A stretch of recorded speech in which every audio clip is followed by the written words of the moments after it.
Rock কেটে হত্যা করা একটি বিশেষ সংগঠনের দীর্ঘদিনের সহিংস রাজনীতি চর্চার এক অবিচ্ছেদ্য অংশ। আপনারা দেখেছেন গতকাল খুলনায় যুবদলের একজন বহিষ্কৃত নেতাকে গুলি করে ও রক কেটে হত্যা করা হয়েছে। এই হত্যাকাণ্ড নিয়ে সামাজিক যোগাযোগ মাধ্যম বা জাতীয় গণমাধ্যম কোনো প্রতিবাদ লক্ষ্য করা যাচ্ছে না। এমনকি চাঁদপুরে খুতবা দেওয়ার সময় একজন ইমামের উপর নারকীয় কায়দায় প্রাণনাশের উদ্দেশ্যে হামলা করা হয়েছে। আপনারা জানেন রক কেটে হত্যা করা একটি বিশেষ সংগঠনের দীর্ঘদিনের সহিংস রাজনীতি চর্চার এক অবিচ্ছেদ্য অংশ। গতকালের দুটো ঘটনাই কিন্তু তারা জড়িত ছিল। ইতিপূর্বে কুয়েটের অনাকাঙ্ক্ষিত ঘটনার পেছনেও তাদের প্রত্যক্ষ ইন্ধন ছিল। আপনারা দেখেছেন গত সপ্তাহে কুমিল্লায় মব তৈরি করে একই পরিবারের 3 জনকে নৃশংস কায়দায় হত্যা করা হয়েছে। ইতিপূর্বে ঢাকা বিশ্ববিদ্যালয়ের ফজলুল হক মুসলিম হলে তোফাজ্জল নামীয় এক নিরীহ যুবককে এবং পরবর্তীতে ছাত্রদল নেতা সাম্যকে বর্বর কায়দায় হত্যা করা হয়। ইতিপূর্বে প্রাইম এশিয়া বিশ্ববিদ্যালয়ের ছাত্রদল নেতা পারভেজকে প্রকাশ্য দিবালোকে ছুরিকাঘাত করে হত্যা করে বৈষম্য বিরোধী ছাত্র আন্দোলনের নামধারী স্থানীয় সন্ত্রাসীরা।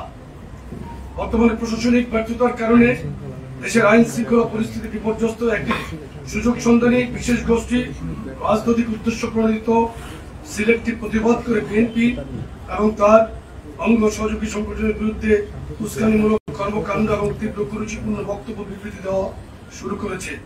বাংলাদেশ জাতীয়তাবাদী দল বিএনপি ইতিমধ্যে দুষ্কৃতিকারীদের গ্রেপ্তার করে আইনের আওতায় আনতে সরকার ও প্রশাসনকে অসংখ্যবার অনুরোধ জানিয়েছে, কিন্তু সরকার ও প্রশাসন এক্ষেত্রে মারাত্মকভাবে ব্যর্থ হচ্ছে। আমরা মনে করি সরকার পরিকল্পনা মাফিক প্রশাসনকে নিষ্ক্রিয় করে রেখেছে যাতে দেশে অরাজক পরিস্থিতি বিদ্যমান থাকে এবং এই অজুহাতে জাতির দীর্ঘ প্রত্যাশিত জাতীয় নির্বাচন বিলম্বিত করা যায়।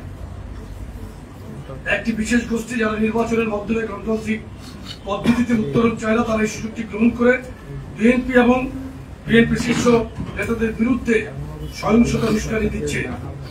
তারা চায় দেশে আরো অরাজক পরিস্থিতির সৃষ্টি হোক। সরকারের একটি অংশ তাদের এই দুরভিসন্ধিমূলক পরিকল্পনার অংশ হয়ে অপরাধ দমনে নিষ্ক্রিয় হয়ে পড়েছে।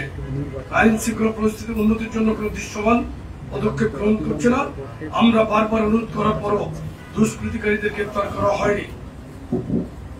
আপনারা জানেন আগেও জাতীয় নির্বাচনে সমর্থন সহ নানা বিষয়ে তরুণদের মাঝে পরিচালিত এক জরিপের ফলাফল গত সপ্তাহে প্রকাশিত হয়েছে। এখানে দেখা গেছে যারা নিজেদেরকে তারুণ্যের একমাত্র স্টেক হোল্ডার হিসেবে দাবি করেন, জরিপে তাদের সেই দাবি বুমেরাং হয়েছে।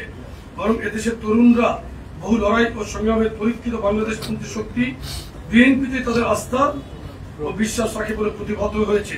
আগামীতে বিএনপিকেই এদেশের অধিকাংশ তরুণরা ক্ষমতা দেখতে চায় বলে জরিপের ফলাফল উঠে এসেছে। আমরা মনে করি এরপরই একটি গুপ্ত সংগঠন ও তাদের দিক নির্দেশনায় পরিচালিত একটি আনারি দলের নেতা কর্মীরা উদ্ভ্রান্ত হয়ে পড়েছে এবং নতুন করে নানা ষড়যন্ত্র ও ফন্দি ফিকিরে লিপ্ত হয়েছে। বিদ্যমান পরিস্থিতিতে আমরা মনে করছি সরকার ও আইন শৃঙ্খলা রক্ষাকারী বাহিনীর কঠোর হওয়ার কোনো বিকল্প নেই। আপনারা আইন শৃঙ্খলা পরিস্থিতির উন্নতি করবে কার্যকর পদক্ষেপ নিন।